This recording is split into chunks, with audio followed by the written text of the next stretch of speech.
کیا کیونکہ میری ماں جس گھرانے سے تعلق رکھتی ہے وہ مجوسی ہے، یعنی مسلمان بھی صحیح اور میرا نام جو میرے باپ نے رکھا وہ میرا نام رکھا جوہل،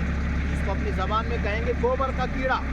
اور میرے باپ نے جو مجھے تعلیم دی ہے وہ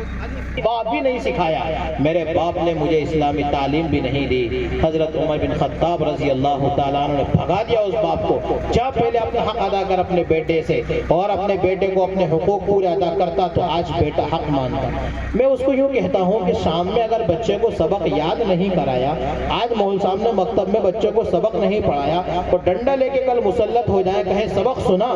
جب یاد ہی نہیں کرایا، پڑھایا ہی نہیں بچے کو سبق تو وہ کیسے سنائے گا؟ یہی ہمارے معاشرے کا حال ہے۔ ان باپوں نے اپنی اولاد کی تربیت نہیں کی، تعلیم نہیں دی، اخلاق نہیں سکھائے، حقوق نہیں سکھائے، اور اب بڑھاپے میں کہتے ہیں مولانا تعویذ کر دو ہمارا بچہ نافرمان ہو گیا۔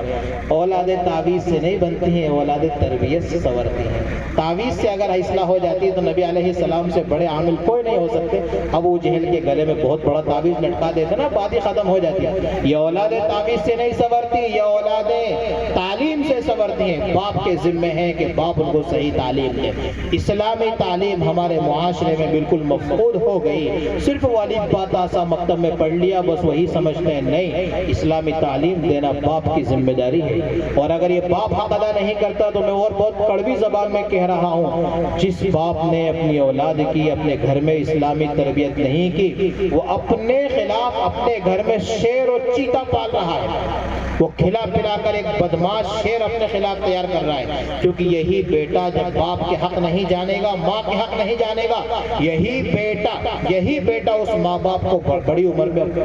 عمر میں جوان ہو کر گالیاں دے گا۔ پھر مت کہنا، پھر آنسو مت بہانا کہ میرا بیٹا نافرمان ہوا، میں نے حق سکھایا ہی نہیں بیٹے کو، بچے کو کبھی بتایا نہیں کہ بیٹا تیری ماں کے قدموں کے نیچے جنت ہے، کبھی بتایا نہیں کہ باپ تیری جنت کا دروازہ ہے، کبھی بتایا نہیں کہ بیٹا تیرے والدین کی دعا نبی کی دعا سے بڑھ کر ہے، تیرے والدین کی نافرمانی اور ان کی ناراضگی رب کی ناراض، کبھی بتایا نہیں میں نے اپنی اولاد کو، تو میری اولاد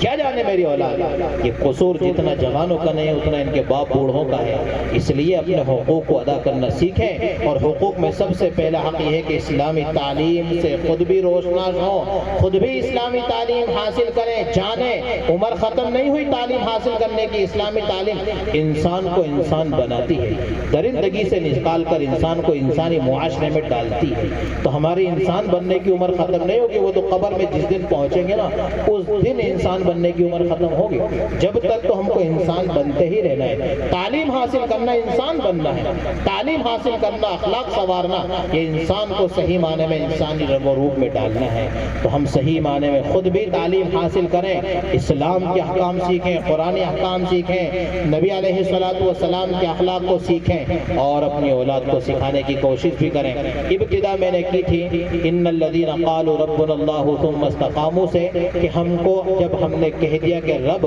اللہ تو ہمارا رب ہے، تو ہمارا پالنہار ہے، اس پر جمے رہیں، ڈٹے رہیں۔ اس پر جمنے اور ڈٹنے کا طریقہ یہ ہے کہ پوری زندگی اسلامی ماحول میں گزاریں۔ نتیجہ یہ ہوگا تتنزل علیہم الملائکہ، جب ہماری آنکھ بند ہو رہی ہوگی، مرنے کا وقت قریب آئے گا، آسمان سے فرشتے آئیں گے، اور فرشتے آ کر اسی وقت مرتے وقت ہی بشارت سنا دیں گے، اللہ تخافوا ولا تحزنوا، اے بوڑھے جو 60 سال 70 سال تو نے کمایا اس پر افسوس مت کر، جو تیرے ہاتھ سے جا رہا ہے، تیری پوری زندگی کی کمائی جا رہی، اس پر غم نہ کر، اور